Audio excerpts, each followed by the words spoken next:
Happy Tuesday sa inyo mga kalamon. So I hope everybody is doing great. At kung kayo man ay naipit sa ulan or traffic kanina, I hope everybody got to work safe, yeah, and on time kung sakali. Kung hindi man, bawi tayo bukas, alright? Man, it's been a while since I said that. Ako ay sumakay ng Grab dahil kasi tayo ay papunta sa Makati dahil we're going to do a couple of shoots today, and basing kasi dun sa ginawa ko last week, I don't want to come in a bit haggard. More things change, the more it stays the same. Okay, at dahil nandito ako, tama na nga tayo sa mga tropa, baka mabuto ko pa.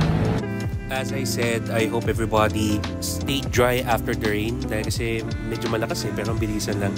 Duman ako dito kay ng Mami Elsa at sakto meron pa mga tusok-tusok na pinibenta.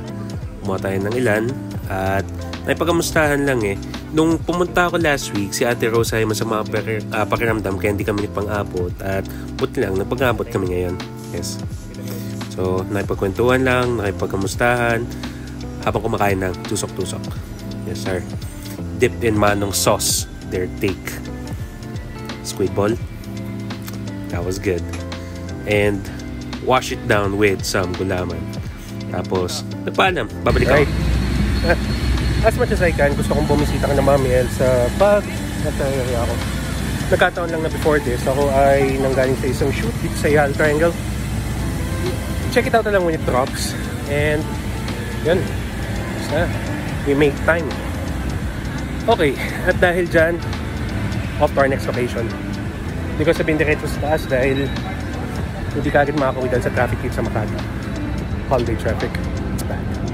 Pagkatapos nun, ako ay naglakad and this was around before pambansang uwian, mga around 4:30. Pero uwian na rin ng iba, yung mga pumasok na maaga.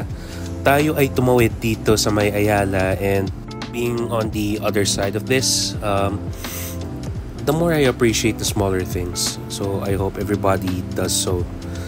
Whether kung naglakad kayo pa uwi, pa LRT, pa MRT, kung kayo ay gagastos pa lang ng 13th month nyo, sana magtika tayo, nag-grab, nag-taxi, nag-commute, or nagantay sa kahabaan ng pila ng jeep, or mag-aantay pa lang dahil wala pa masyadong lumalabas. I do hope everybody got home safe. So shout out kay Dirk Raven at kay Jan Jan na birthday ngayon. Follow for more.